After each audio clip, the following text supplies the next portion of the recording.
네, 하루간 경제 뉴스를 종합하는 시간 경제온입니다.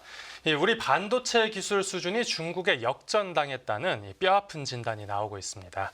우리 반도체 산업의 현황과 미래 안현호 전 지식경제부 차관과 짚어보겠습니다. 네, 안녕하십니까? 네, 안녕하십니까? 네.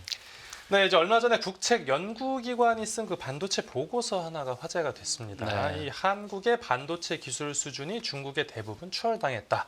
뭐 이런 충격적인 분석이 있었는데 그래도 반도체 하면 우리나라였는데 좀 자존심 상하는 이야기이기도 합니다. 네. 그렇습니다. 안타깝지만 뭐 대체로 사실입니다. 네. 근데 이제 키스텝 보고서가 이제 기술 위주로 돼 있어서 제가 시청자분들을 위해서 조금 생태계 관점에서 좀 쉽게 풀어서 설명을 드리면 네네. 반도체 산업은 크게 나눠서 메모리와 시스템 반도체로 나눌 수 있고 그 비중이 한 3대 7 정도 됩니다. 네. 메모리는 다시 DRAM과 NAND 플래시로 나눌 수 있고 네. 시스템 반도체는 설계만 하는 팹리스와 생산만 하는 파운드리로 나눌 수 있습니다. 그리고 이를 생산으로 뒷받침하는 소위 소부장이라는 소재 부품 장비 분야가 있죠. 네네. 여기서 우리가 확실한 우위를 점하고 있는 부분은 제가 볼 때는 메모리의 DRAM 부분만 확실하게 우위를 하고 있고 네. 시스템 반도체에서 파운드리도 10나노 이하에서는 아직 중국에 대해서 우위를 차지하고 있습니다. 네네. 그리고 소부장에서는 뭐 조금 얼마 되지 않지만 첨단 분야에서는 아직도 우리가 우위를 차지하고 있다고 봅니다. 그러나 낸드 프레시 부분은 이제 중국이 쫓아와서 이제 경쟁 상대가 된 거고요. 예. 그 다음에 파운드리의 팹리스 설계 부분은 중국이 우리를 초월한 지는 오래됐습니다. 중국의 그 소프트웨어 인력의 파워가 질과 양의 면에서 우리를 훨씬 압도하기 때문에 미국의 수준까지 지금 가 있다고 저는 봅니다. 네. 그래서 이 부분은 우리가 지금 중국이 이미 우리를 추월하고 있고 그 다음에 우리가 굉장히 위협으로 다가오는 게 그 소부장 분야에서 중국의 발전 속도가 대단히 무섭습니다. 그래서 지금 범용 분야는 지금 우리하고 경쟁 상대에 이미 올라왔다고 저는 보고 네. 앞으로 중국의 소부장은 레거시 부분인 범용은 아마 세계 최강이 될 거라고 저는 봅니다. 이렇듯 중국의 반도체 산업이 우리가 예상한 것보다는 훨씬 빠르게 지금 발전하고 있기 때문에 우리 반도체 산업의 위협으로 다가온 것은 사실입니다. 네, 뭐 중국 정부가 반도체 쪽에 워낙에 돈을 많이 쏟아붓고 있긴 하죠. 지금. 그렇습니다.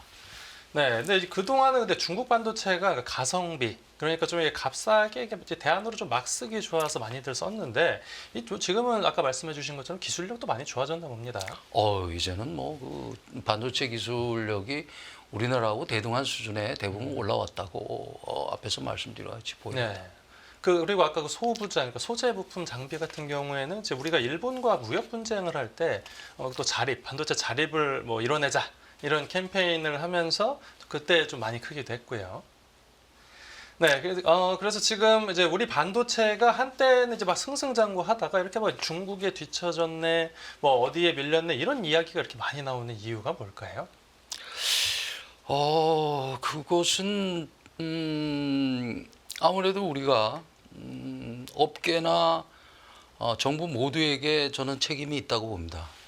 네.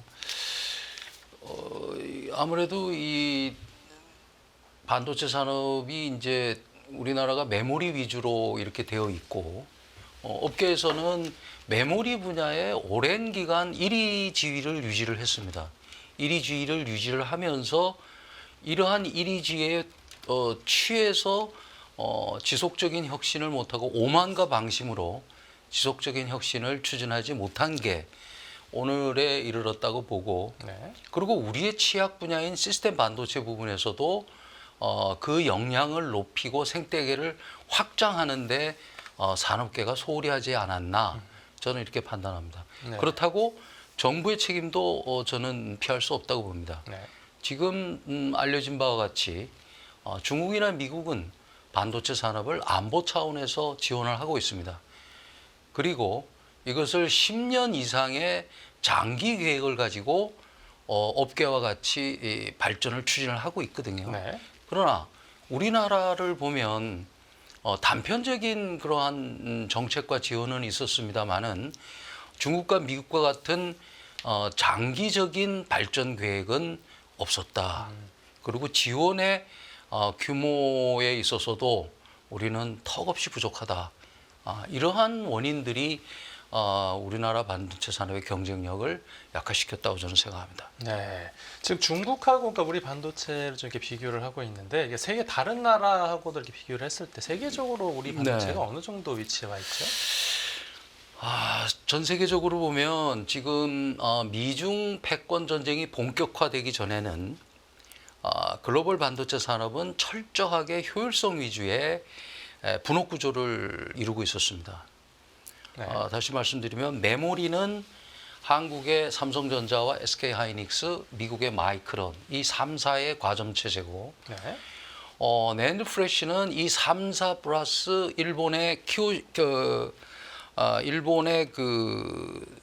일본의 그 키오시크가 이게 키오시아 네. 키오시아의 과점 체제를 이루고 있었다고 볼 수 있고 네. 시스템 반도체는 설계 부분 팹리스는 미국이 절대적인 우위를 가지고 있었고 파운드리는 대만이 주도하고 있는 TSMC가 주도하고 있는 양상이었죠.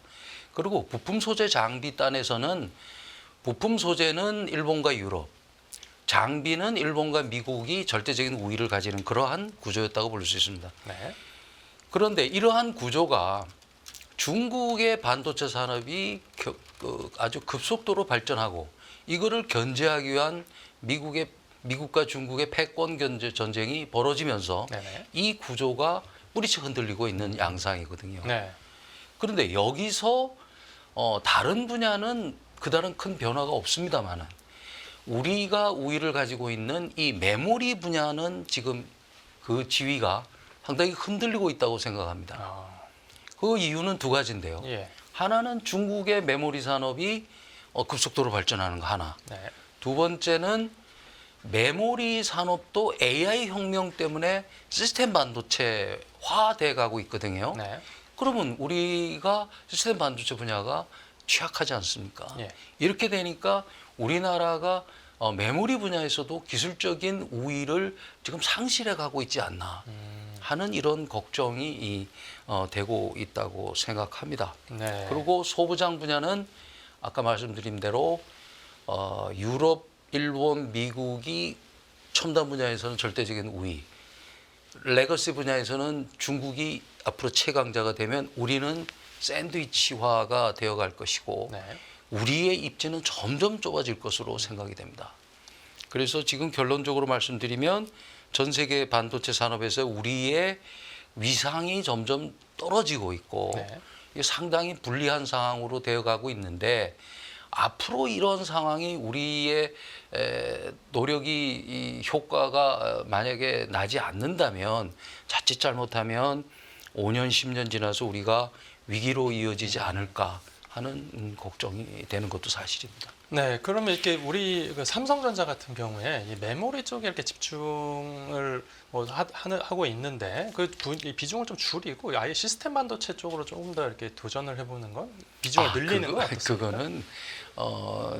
그거는 그렇지 않고요. 어차피 우리는 메모리 위주의 산업 구조를 가지고 있기 때문에 메모리의 1등을 유지하면서 네.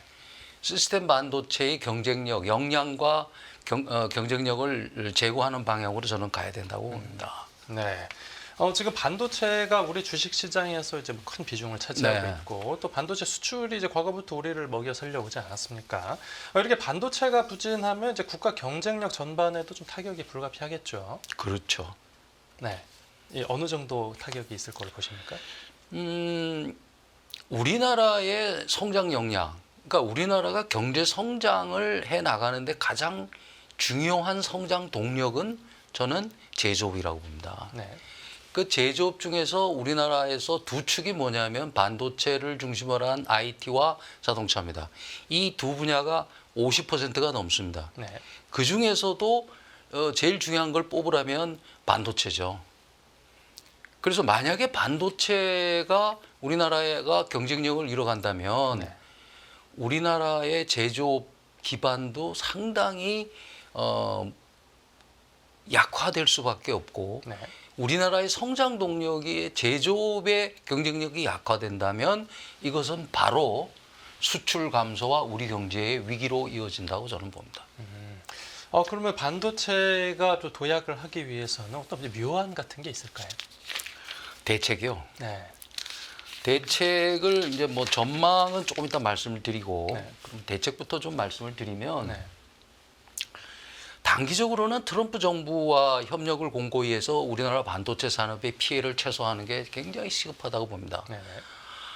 지금 트럼프 정부에서 지금 여러 가지 그 관세라든지 그다음에 뭐 여러 가지로 지금 그 관계국들을 지금 어려움에 처하고 있죠. 네. 이제 이것을 정부와 업계가 나서서 트럼프 정부와 협상과 대화를 열어서 피해를 최소화하고 우리의 기회를 좀 확대하는 쪽으로 지금 해야 되는데 지금 우리나라 상황이 트럼프 정부와 본격적인 어떤 협상과 대화를 하지 못하는 상황이지 않습니까? 그렇죠. 이게 지금 대단히 좀 안타깝고 네, 전국이 어지러우니까요. 걱정이 되는 상황입니다. 이 단기적인 대책과 함께 이 장기적인 대책이 필요한데요. 네. 우리나라 실정에 맞는 그 장기 발전 전략을 지금 시급히 업계와 정부가 머리를 맞대고 만들어서 10년 이상 체계적이고 지속적으로 추진해 나가는 것이 대단히 중요하다고 생각합니다. 네. 지금 현재 중국과 미국은 우리나라가 70년대 추진했던 소위 말하는 산업별 육성 전략인 인더스트리 타겟팅 전략을 지금 과감하게 추진하고 있습니다. 네. 관세와 비관세로 반도체를 보호하고 보조금과 각종 지원을 뭐 엄청나게 이게 퍼붓고 있는 그런 상황이거든요. 네. 이런 상황에서 우리나라 기업 입장에서 보면 장기에 차포 마졸 다 떼고 지금 싸우는 그런 양상이다 말입니다. 네. 그렇기 때문에 우리나라도 미국과 중국과 같은 그러한 장기 발전 계획이 시급히 저는 요망된다 하고 시간 관계상 이것을 자세히는 말씀을 못 드리고 여기에 반드시 포함될 요소만을 제가 좀 열거를 하면 네. 우선 제일 중요한 게 인력 유출 방지 대책을 포함한 인력 양성 계획이 굉장히 중요하고 네. 네.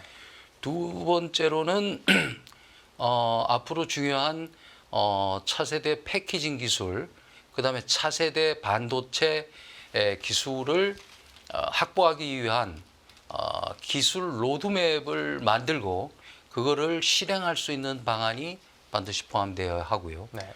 세 번째로는 지금 우리의 위기에 처해 있는 이 소부장 육성 계획이 반드시 포함되어야 된다. 네. 근데 이 소부장 계획에는 그 네덜란드 사례가 앞으로 우리가 좋은 벤치마킹 사례가 되지 않을까 이런 생각을 합니다. 네.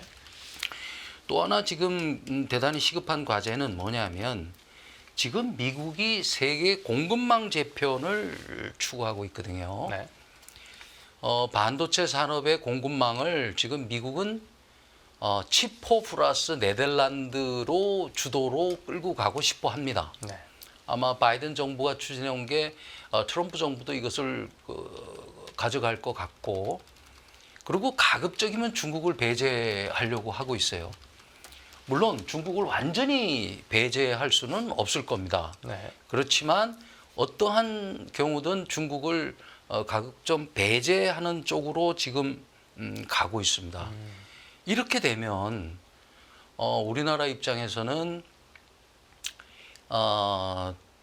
이 양쪽 진영으로 지금 갈라지는 거 아닙니까? 네. 블럭이 두 개가 생기는 건데 줄을 서야 되겠죠.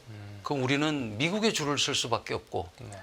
그러면 우리나라 수출 반도체 1, 2위 국가가 미국과 중국입니다. 네. 그렇게 되면 중국의 수출 비중이 확연히 떨어질 수밖에 없는 상황이고 네. 그리고 우리는 심지어는 중국의 생산 기지를 가지고 있습니다. 삼성과 SK하이닉스가 둘 다 가지고 있죠. 거기에 미국 규제도 받고 있고 중국 규제도 받을 가능성이 커지겠죠. 이러한 어려운 상황을 우리가 겪게 될 겁니다. 그리고 또 하나는 지금 반도체 산업, 세계 반도체 산업이 시스템 반도체화돼 가고 있다 그러지 않습니까? 네. AI 혁명 때문에 시스템 반도체가 중요해지기 때문에 메모리 위주의 우리보다는 시스템 반도체를 주도하는 미국의 빅테크와 대만의 TSMC 주도로 지금 반도체 산업이 흘러가고 있습니다. 네. 그런데 대만은 우리나라를 자꾸 소외시키고 싶어 해요. 네. 왜냐? 경쟁 국가니까. 그리고 오히려 일본을 칩4 국가 중에 좀 가까이 하고 싶어 하는 경향이 지금 나타나고 있죠. 네. 대만이 이제 일본의 구마모토에다가 공장도 설정하는 거 보면 그렇게 되면 우리나라로서는 절대적으로 불리한 상황이 될 수 있죠. 그래서 미국과 대만이 주도하는 이 반도체의 흐름에 우리가 소외되지 않도록 미국과 대만과의 관계를 공고히 할 필요가 있다. 또 하나는 중국의 생산 기지와 소비 시장의 역할을 하는 것을 대체하는 것을 미국은 인도 아세안을 생각하고 있습니다. 네. 특히 아세안이 지금 중요해지고 있거든요. 네. 그러면 아세안에 지금 기존에 주로 진출한 나라가 일본인데 요즘 보면 중국 기업들이 엄청나게 지금 아세안으로 진출을 하고 있습니다. 그래서 아세안에서 지금 일본과 중국 기업들의 각축이 벌어지고 있는데요. 네. 우리나라도 여기에 뒤져서는 안 된다고 봅니다. 그래서 인도와 아세안의 어떤 협력 관계를 업계와 정부는 같이 노력을 해야 될 거라고 봅니다. 또 하나는 또 중요한 거는 일본인데요. 네. 일본이 소부장이 강하지 않습니까? 네. 소부장이 강한데 일본 소부장 기업들이 일본 내의 생산 기지를 다른 쪽으로 이동하고 싶어 해요. 다른 나라로. 근데 이제 일본 기업들이 한국에 오는 걸 두려워합니다. 한일 관계가 별로 좋지 않다 보니까 한국에 오는 걸 두려워하니까 다른 나라로 지금 많이 가고 있어요. 네. 그래서 이러한 일본의 소부장 기업의 유치 노력도 정부에서 아울러 신경을 많이 써야 되지 않나 저는 그렇게 생각합니다. 네, 그러니까 뭐 기술력도 필요하고 외교 협상력도 필요하고 좀 많은 게 필요한데 지금 우리 반도체가 반등하기 위한 여러 대안들 이렇게 쭉 말씀해 주셨는데 우리만 뛰어가는 게 아니고 우리가 뛰어갈 때 이제 다른 나라들은 날아가려고 하지 않겠습니까? 그럼 네. 이제 우리가 그런 노력들을 통해서 다시 1등으로 일어설 수 있겠습니까? 우리나라도 저는 뭐 저력이 있다고 봅니다. 네. 여기서 뭐 우리가 지금 뭐 여러 가지 상황이 불리한 상황입니다만은 그렇다고 해서 우리의 저력, 특히 삼성전자의 저력은 무시할 수 없다고 저는 봅니다. 네.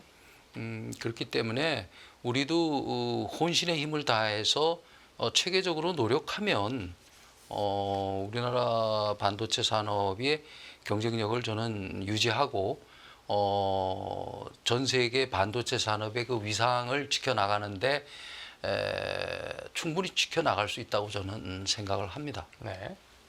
네, 지금 말씀해 주시다가 이제 제 언뜻 드는 질문이 있는데, 지금 미국에서는 그 반도체 지원법, 그러니까 일명 칩스법이라고 하는 걸 이제 폐기하겠다라고 해서 이제 업계가 좀 시끄러운데, 이게 뭐 실제 그대로 그렇게 추진이 된다고 하면 우리 기업 입장에서는 뭐 좋은 겁니까? 아니면 불리해지는 겁니까? 그러니까 지금 미중 패권 분쟁이 우리나라에서는 가장 중요한 큰 변수입니다. 네네. 앞으로 뭐 전 세계 반도체 산업에 결정짓는 변수를 세 개를 꼽으라면 네. 미중 패권 분쟁, 그다음에 이에 따른 미국과 중국의 정책, 네. 그리고 이 두 나라 기업의 동향, 세 번째는 반도체 기술이 어떤 방향으로 발전해 나가느냐. 이제 이 세 가지인데 네. 그 중에서 가장 중요한 거는 미중 패권 분쟁입니다. 미중 패권 분쟁은 이게 굉장히 오랜 기간 지속될 가능성이 높고 네. 그리고 이게 어떻게 전개될지는 아무도 모릅니다. 그러나 지금 상황에서 우리가 조심스럽게 전망을 해보면 미국과 중국 모두 AI 혁명의 핵심 키를 반도체로 보고 있습니다. 그래서 AI 혁명에 누가 우위를 점하느냐가 미국과 중국의 경쟁인데 네. 여기서 반도체가 중요하기 때문에 반도체를 안보 차원에서 지금 미국도 그렇고 중국도 있고 보고 있거든요. 네. 그래서 미국은 지금 조금 전 말씀드렸지만 반도체 밸류 체인을 치프 플러스 네덜란드로 중국을 배제시키려고 하고 있고, 네네. 그다음에 또 하나 미국이 가장 중요하게 생각하는 것은 지금 미국 그 내의 생태계에서 가장 취약한 게 생산 부분이지 않습니까? 네. 지금 현재 미국의 파운드리 생산의 역량이 9%밖에 안 되거든요. 미국 기업만 보면. 네. 그리고 다른 기업까지 포함하면 12%인데 이것을 적어도 20% 이상 올려야 되겠다고 미국은 지금 추진을 하고 있습니다. 강력하게 추진하고 있습니다. 네. 이거는 미국이 이걸 안보 차원으로 보기 때문에 저는 반드시 달성하리라고 봅니다. 그러면 그리고 첨단 공정 부분은 50% 이상 가져가야 되겠다고 보기 때문에 그럼 여기서 제일 피해를 많이 보는 기업은 나라는 어디겠습니까? 대만하고 한국이겠죠. 네. 생산 비중이 가장 높은 게 아시아, 대만하고 한국이니까. 그러면 우리나라의 반도체 생산 비중이 지금보다 여하튼 내려갈 수밖에 없는 상황이지 않습니까? 지금도 현재 대만의 TSMC나 삼성전자, 하이닉스가 미국으로 지금 생산 기지를 지금 옮겨가고 있는 상황이지 않습니까? 네. 근데 이런 추세가 계속 저는 갈 거라고 봅니다. 지금 아까 얘기해 주시던 것 중에 중국 회사가 우리나라 뭐 반도체 인재들을 이제 빼간다라는 문제를 지적해 주셨는데 이 많은 돈을 준다라고 하면 많이들 혹하겠죠. 이거 해결책이 있습니까? 진짜 이게 직업의 자유와 이게 배치되는 거기 때문에 사실상 이게 상당히 지금 어려운 부분이긴 하지만 네. 제가 볼 때 우리나라 인력 유출 방지 대책이 상당히 아직 취약합니다. 취약하고 아직까지 이 충분치 않다라고 저는 봅니다. 네네. 그래서 지금도 이 뉴스에 보면 수많은 그런 그 반도체 기술을 빼가는 그런 사례들이 지금 많이 발생하지 않습니까? 예. 제가 지난 통계를 보니까 정확한 게 83건 중에 53건이 중국으로 유출이더라고요. 맞네요. 이건 정말 대단히 이거 저 위험한 상황입니다. 네. 그러니까 중국은 지금 필사적으로 대만과 우리나라 엔지니어들을 지금 빼가고 있습니다. 그 돈을 연봉의 한 3-4배를 주니까 일로 갈라 그러는 거죠. 3-4배씩 줍니까? 예, 예. 네.